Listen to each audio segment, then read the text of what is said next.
नमस्कार दोस्तों, वर्मा स्टोरीज में आपका बहुत बहुत स्वागत है। मैं हूं विवेक वर्मा।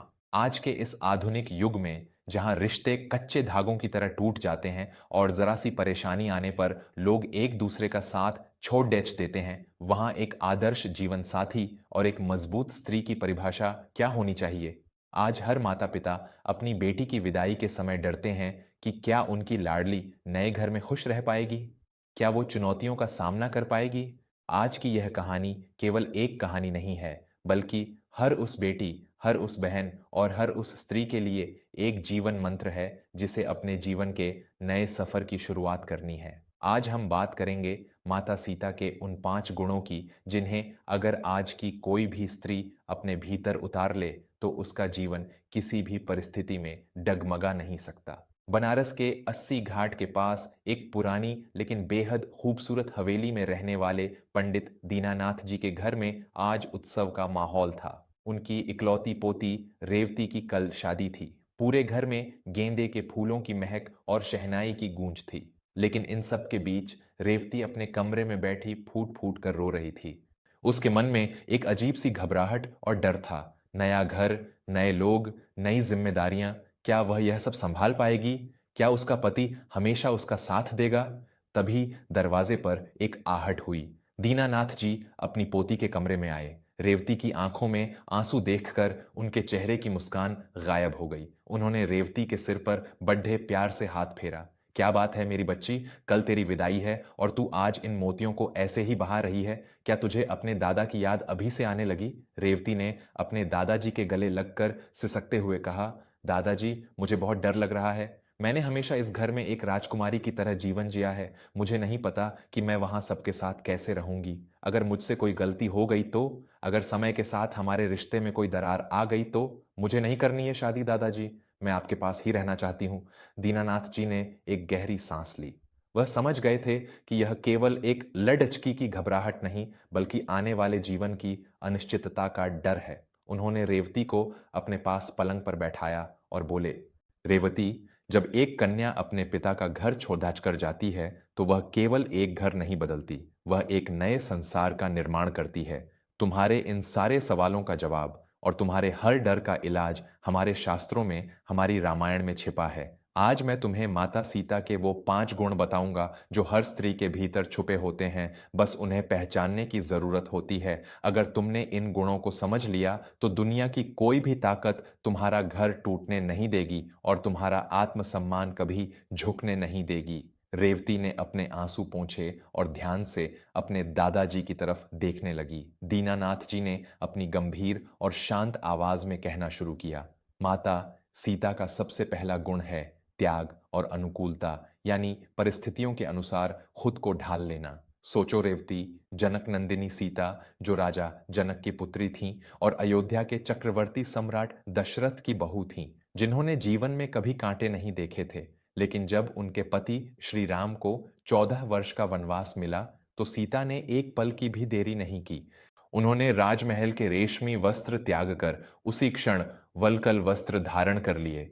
वन के कष्टों में नंगे पैर पत्थरों पर चलते हुए भी उनके मुख पर कभी शिकायत नहीं आई। आज के समय में बेटियां छोटी छोटी सुविधाओं के लिए लडिच पद्धति हैं, लेकिन सीता जी का यह गुण सिखाता है कि महल हो या झोपड़ी, एक स्त्री की असली ताकत उसकी अनुकूलता में है। जब आप अपने नए परिवार को बिना किसी शर्त के अपना लेती हैं तो वह परिवार भी आपके लिए अपने प्राण न्योछावर करने को तैयार हो जाता है। रेवती बहुत ध्यान से सुन रही थी। उसका डर अब थोड़ी जिज्ञासा में बदल रहा था। दादाजी, और दूसरा गुण क्या है? रेवती ने पूछा। दूसरा सबसे बद्धा गुण है निडरता और अदम्य साहस। हम अक्सर सोचते हैं कि माता सीता बहुत कोमल और कमजोर थीं, लेकिन ऐसा बिल्कुल नहीं है। जब रावण ने छल से उनका हरण किया और उन्हें लंका की अशोक वाटिका में रखा तो वह डरी नहीं। एक त्रिलोक विजेता राक्षस जिसके सामने देवता भी कांपते थे, वह सीता माता के सामने खद्दा था। रावण ने उन्हें सोने की लंका का लालच दिया, मृत्यु का भय दिखाया, लेकिन माता सीता ने एक घास के तिनके को उठाकर रावण और अपने बीच रख लिया। वह तिनका यह बताने के लिए काफी था कि एक चरित्रवान और साहसी स्त्री के सामने रावण जैसे शक्तिशाली राक्षस की हैसियत एक घास के तिनके से ज्यादा कुछ नहीं है। हर लैड डेचकी को यह सीखना चाहिए कि जब बात उसकी मर्यादा और सुरक्षा पर आए तो उसे किसी के आगे झुकना नहीं चाहिए। मुसीबत के समय में रोने के बजाय अपनी मानसिक शक्ति और साहस का परिचय देना चाहिए। दीनानाथ जी की बातें रेवती के मन के भीतर एक नई ऊर्जा भर रही थीं।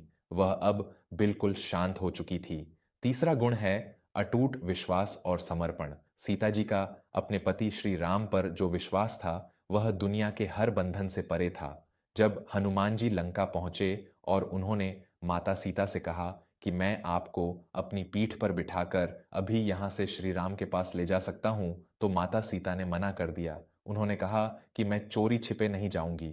मेरे राम अपनी शक्ति से इस रावण का वध करेंगे और मुझे ससम्मान यहां से लेकर जाएंगे। इसे कहते हैं अपने जीवन साथी पर अटूट विश्वास। आज के रिश्तों में इसी विश्वास की कमी है।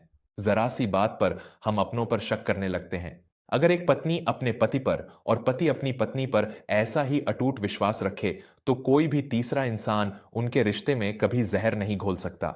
रेवती ने गहरी सांस लेते हुए पूछा, दादाजी, लेकिन कभी कभी परिस्थितियां ऐसी हो जाती हैं कि समझ नहीं आता क्या सही है और क्या गलत, तब क्या करना चाहिए। दीनानाथ जी मुस्कुराए और बोले, यही तो माता सीता का चौथा गुण है, विवेक और बुद्धिमत्ता। जब हनुमान जी पहली बार अशोक वाटिका में आए तो सीता माता ने उन्हें तुरंत नहीं अपना लिया। वह जानती थीं कि रावण मायावी है और रूप बदल सकता है। इसलिए उन्होंने हनुमान जी से कई प्रश्न किए, श्री राम के गुणों के बारे में पूछा। जब उन्हें अपने विवेक से यह पूर्ण विश्वास हो गया कि हनुमान सच में राम के दूत हैं, तभी उन्होंने उन पर भरोसा किया। एक स्त्री को हमेशा अपनी बुद्धि और विवेक का प्रयोग करना चाहिए। जीवन में कई लोग मीठी बातें करके आपको छलने की कोशिश करेंगे, परिवार में फूट डालने की कोशिश करेंगे। ऐसे में भावनाओं में बहने के बजाय अपनी बुद्धिमत्ता से सही और गलत की पहचान करना एक समझदार स्त्री की निशानी है। दीनानाथ जी कुछ पल के लिए रुके। उन्होंने रेवती के माथे को चूमा और फिर एक बहुत ही गंभीर स्वर में बोले, और अब पांचवा और सबसे महत्वपूर्ण गुण जिसे इस दुनिया ने सबसे ज्यादा गलत समझा है वह है सर्वोच्च आत्मसम्मान। अक्सर लोग कहते हैं कि सीता जी ने जीवन भर सिर्फ दुख सहा, लेकिन ऐसा नहीं है। जब लंका विजय के बाद अग्नि परीक्षा की बात आई तो सीता माता ने वह परीक्षा इसलिए नहीं दी कि वह कमजोर थीं, बल्कि इसलिए दी ताकि युगों युगों तक कोई उनके चरित्र पर उंगली ना उठा सके। उन्होंने समाज की सोच को शांत करने के लिए एक बार अग्नि परीक्षा दी, लेकिन जब बरसों बाद लवकुश के बड्ढे होने पर जब दोबारा उनसे प्रमाण मांगा गया तो माता सीता ने साफ इनकार कर दिया। उन्होंने कहा कि मेरे आत्मसम्मान की एक सीमा है, मैंने अपना कर्तव्य निभा दिया, अब मैं किसी के आगे प्रमाण नहीं दूंगी। और उन्होंने धरती माता का आह्वान किया और उसी में समा गईं। यह एक स्त्री के सर्वोच्च आत्मसम्मान का प्रतीक है। हर लड़ाकी को यह याद रखना चाहिए कि त्याग और समर्पण का मतलब अपना वजूद मिटाना नहीं है।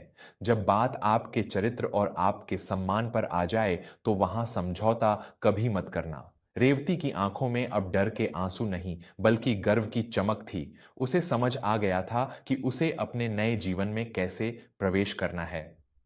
धन्यवाद दादाजी। आज आपने मुझे जो सीख दी है वह मेरे लिए दुनिया के किसी भी गहने से ज्यादा कीमती है। मैं आपको वचन देती हूं कि मैं आपके दिए हुए इन संस्कारों को कभी झुकने नहीं दूंगी और हर परिस्थिति का सामना एक मजबूत स्त्री की तरह करूंगी। अगले दिन रेवती की विदाई बहुत खुशी खुशी हुई।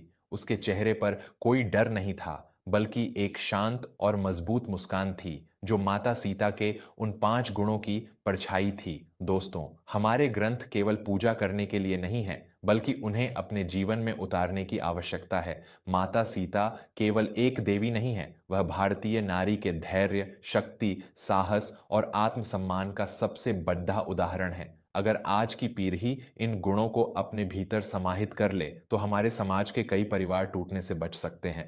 अगर आपको यह कहानी अच्छी लगी हो और इस वीडियो ने आपके मन को छुआ हो तो इसे हर उस लाडीडीडीएच की हर उस बेटी और हर उस इंसान के साथ शेयर करें जिसे इसकी ज़रूरत है। आपके एक शेयर से शायद किसी के जीवन में एक नई रोशनी आ जाए। वर्मा स्टोरीज को अपना प्यार देने के लिए आपका बहुत बहुत धन्यवाद। मैं विवेक वर्मा आपसे फिर मिलूंगा एक और ऐसी ही गहरी और सच्ची कहानी के साथ।